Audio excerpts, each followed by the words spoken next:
Bienvenidos una vez más al canal y hoy les traigo la tercera y última parte de esta larga sesión de preguntas y respuestas. Y les pido disculpas por hacerlo tan larga, pero la verdad que me mandan preguntas que están muy buenas, son muy divertidas y me gusta responder la gran mayoría. Como les dije antes, si por alguna razón no ven su pregunta acá, puede ser porque estuve en algún otro preguntas y respuestas anterior. Les voy a dejar, como siempre, al final del video y en la descripción los links a cada uno de los preguntas y respuestas anteriores.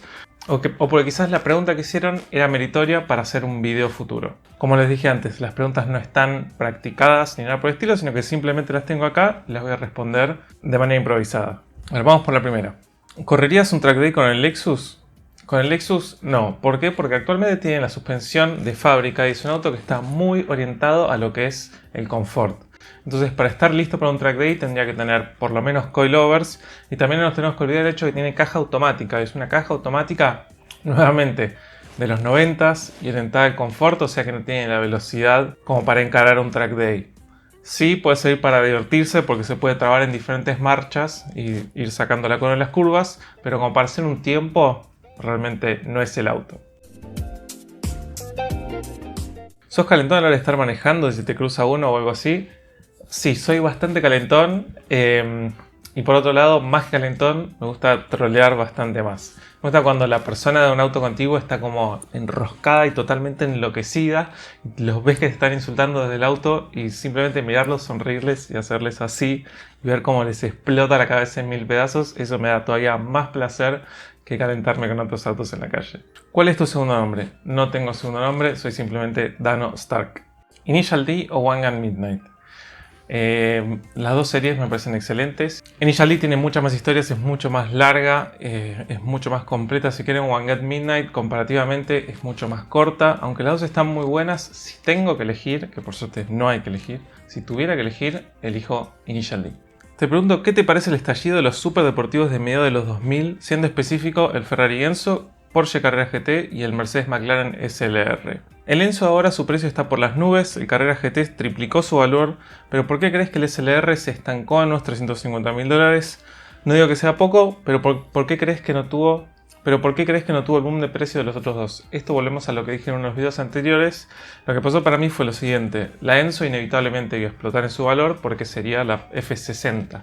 De la manera que tuvimos los autos así en el ápice de lo que es la performance de Ferrari, como la 288 GTO, la Ferrari F40 y la Ferrari F50, la Enzo sería lo que le seguiría a la F50, que sería la F60.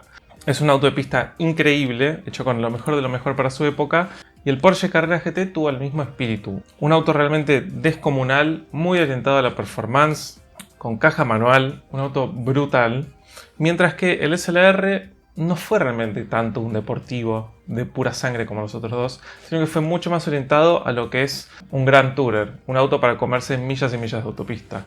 Creo que lo más importante para determinar que esto es así es el hecho de que el SLR solo se ofreciera con una caja automática de convertidor de torque tradicional y no tuviera una opción manual, o ni siquiera una opción de doble embrague, por así decirlo, ¿no? O una automática electrohidráulica como las SMG de BMW, sino que pura exclusivamente caja automática. Y eso acompañado de un baúl que pudiera llevar 2 bolsas de golf. Entonces, por ese cambio en carácter, a diferencia de los otros que eran unos super deportivos pura sangre, algo mucho más relajado, yo personalmente le atribuiría a eso. Siempre me pareció muy bonito la Mitsubishi 3000 GT, pero no es famoso como un Skyline o Supra, a pesar de que aparentemente por su anchura aerodinámica sería un serio rival en la pista. ¿Cuál fue el problema? ¿Su motor, la posición del motor, el sistema de tracción integral o el precio? Yo que le atribuiría de que no haya tenido la fama que han tenido los otros autos es que, bueno, la 3000 GT es un auto espectacular, motor V6 de 3 litros, transversal, biturbo, tracción integral, sistema aerodinámico súper complejo, un auto pesado, tampoco estaba tan orientado a lo que es lo deportivo, sino a lo que es Grand Tourer. El problema principal para mí que tuvo esta coupé de 280 caballos es que ya mismo dentro de Mitsubishi tenía competencia para el mismo producto. ¿Cuál era la competencia? El Mitsubishi Lancer Evolution, básicamente. ¿Por qué? Porque tenían la misma potencia, 280 caballos, tracción integral, era más ligero, podía llevar más personas por ser 4 puertas, tenía muchísima mejor performance que la 3000 GT o GTO, como se llama en Japón. Entonces, mal que mal, Mitsubishi tenía dos productos que competían por un mismo nicho. Obviamente que si lo pensamos muy desde lo frío son autos diferentes, pero pregúntenle a cualquier entusiasta ¿qué prefiere, una 3000 GT o un Mitsubishi Lancer Evolution? La gran mayoría de la gente va a elegir el Lancer Evolution, porque de la mayoría de las formas medibles es el auto superior. Es más, de todo lo que fueron los 90, el auto deportivo que sobrevivió para Mitsubishi fue el Lancer Evolution. La 3000 GT después del año 2000, si no me equivoco, se dejó de fabricar, y bueno, el Lancer Evolution tuvimos hasta la versión 10, que también desgraciadamente se dejó de fabricar. ¿De dónde son tus seguidores? ¿Podrías poner las estadísticas de datos del canal? Obviamente yo se las comparto. Esto es algo muy interesante porque me puse a verlas para poder dar una respuesta informada específicamente sobre esta pregunta. Y básicamente, seguido de los últimos 3 meses, son 64% de Argentina, 8,9% de México, 5,1% de España, 4,9% de Chile, 2,9% de Uruguay, 2,9% de Estados Unidos, Perú, Colombia, República Dominicana, Costa Rica, Panamá, Venezuela, Guatemala. Hay de todos lados. Les mando un saludo a todos, donde sea que estén. Gracias por seguir el canal. Y la verdad que me sorprende, porque pensé que iba a haber muchísima más gente de Argentina, pero es interesante también poder llegar a otros países de habla hispana, definitivamente. Con respecto a las edades, principalmente gente entre 18 y 34 años. Eso lo pueden ver ahí, que son el 80% de la gente que ve los videos. Y en lo que es la cantidad de hombres y mujeres, es un 97% hombres y un 3% mujeres, básicamente. Pregunta, ¿a qué gastroenterólogo pensás ir después de consumir la salsa que te trajo Lucas? Para los que no saben, Lucas Abriata, también conocido como DCRC Videos, me trajo una salsa cuando vino de Canadá a Argentina, una salsa picante que no se consigue acá, y yo soy de consumir muchísimo picante. De la misma manera consumo muchísimo café, consumo muchísimo picante. Por ende estoy totalmente inmunizado de cualquier tipo de tema así, de la cantidad de salsa picante y café que consumo diariamente, porque le pongo picante absolutamente todo. ¿Los Simpsons o Futurama? Los Simpsons. ¿Qué preferís, un motor chico con turbo o un motor grande aspirado? Hay una frase en inglés que es "There's no replacement for displacement", que es no hay reemplazo para el desplazamiento. O sea, si hay algo que no se puede reemplazar en un motor es el desplazamiento. O sea, por eso prefiero un motor grande aspirado que un chico con turbo. Además, el motor grande aspirado, mal que mal, termina teniendo menos piezas, menos cosas para romperse. Y si el día de mañana uno quiere más potencia, ¿por qué no ponerle turbo a un motor grande, no? Eso no quita que un motor chico con turbo no pueda ser algo espectacular también. Tenés que elegir un auto para uso diario, uno para pista y uno para desguace. Las opciones son Porsche 959, Ferrari 40 y Lamborghini Countach. Para el uso diario elegiría el Porsche 959 porque de los 3 autos es el más tecnológico, tracción integral con mayor cantidad de tecnología y realmente es el auto más avanzado que de los 3, o sea que claramente sería un auto que se puede usar todos los días. Para pista elegiría inevitablemente la Ferrari F40.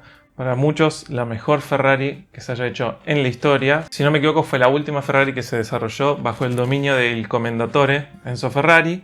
Y para desguace, desgraciadamente, un auto también maravilloso, pero bueno, hay que elegir, que es el Lamborghini Countach. El Lamborghini Countach es uno de esos autos que es espectacular para pegar un póster, mirarlo, así como algo platónico. Pero después, llevado a la práctica, es un auto poco útil, problemático. Es como eso de que te dicen de que nunca hay que conocer a tus héroes de la infancia. Es literalmente la situación con el Lamborghini Countach. Teniendo en cuenta que legalmente es posible, para vos, ¿valdría la pena entrar un Nissan GT-R R32 al país con el elevado que sería el costo de impuestos? Es legalmente posible, pero imagínense el chino que es, que básicamente teniendo en cuenta que el R32 GT-R solo se vendió en Japón oficialmente, tendrían que irse a vivir a Japón o a un país donde alguien haya importado un R32, vivir ahí por lo menos 2 años, después volver a residir en Argentina nuevamente y recién ahí poder repatriar el auto, reingresarlo al país, pagando todos los impuestos que eso implica. Me parece que por más de que uno tenga el fanatismo que tenga alrededor de estos autos, es una movida gigantesca y se pueden realmente armar y conseguir autos con prestaciones similares o realmente superiores y con mucho más potencial directamente en este país sin tenerse que ir a vivir a otro país por 2 años. Yo entiendo que hay toda una cosa emocional con los GTRs, especialmente con los R32, 33 y 34, en parte también por eso, porque fueron autos que únicamente se vendieron de manera oficial en Japón, pero tampoco uno puede simplemente irse a vivir 2 años a otro país para traerse un deportivo de los 90s a Argentina. No sé si, no creo que valga la pena. Subaru WRX STI con cola o sin cola. Originalmente cuando salieron los Impreza 5 puertas, o sea sin cola, a mí no me gustaba, me parecía una aberración. Estaba súper acostumbrado a lo que era la disposición de la impresa con baúl y no me, o sea, me desagradaba por completo. Pero después de verlo en persona, manejarlo y bueno, tener uno, de a poco me fue gustando cada vez más, hasta que hoy en día, y especialmente considerando que de esa misma generación Subaru la vendió con y sin cola, prefiero la versión sin cola, prefiero la versión 5 puertas. Es más práctico, porque la realidad es que la mayoría de los autos 5 puertas lo son. Por otro lado, la versión con cola se nota demasiado que es básicamente agarraron el modelo sin cola y le adosaron una cola. O sea, se diseñó y el desarrollo original del diseño giraba alrededor de que el auto no tuviera cola. Y la cola que agregaron es básicamente eso, un agregado. Y además sobre eso me parece que con el tema de agregarle la cola lo hicieron largo ya de más. Sin cola las dimensiones son perfectas. Así que personalmente prefiero la impresa sin cola. Y bueno, así termina esta sesión de preguntas y respuestas. Gracias a todos por enviar sus preguntas. Espero que hayan disfrutado de las respuestas. Nos veremos en los próximos días con más Joyas Nunca Taxi y un montón de otras cosas en las que vengo trabajando. Les mando un saludo a todos. Nos vemos.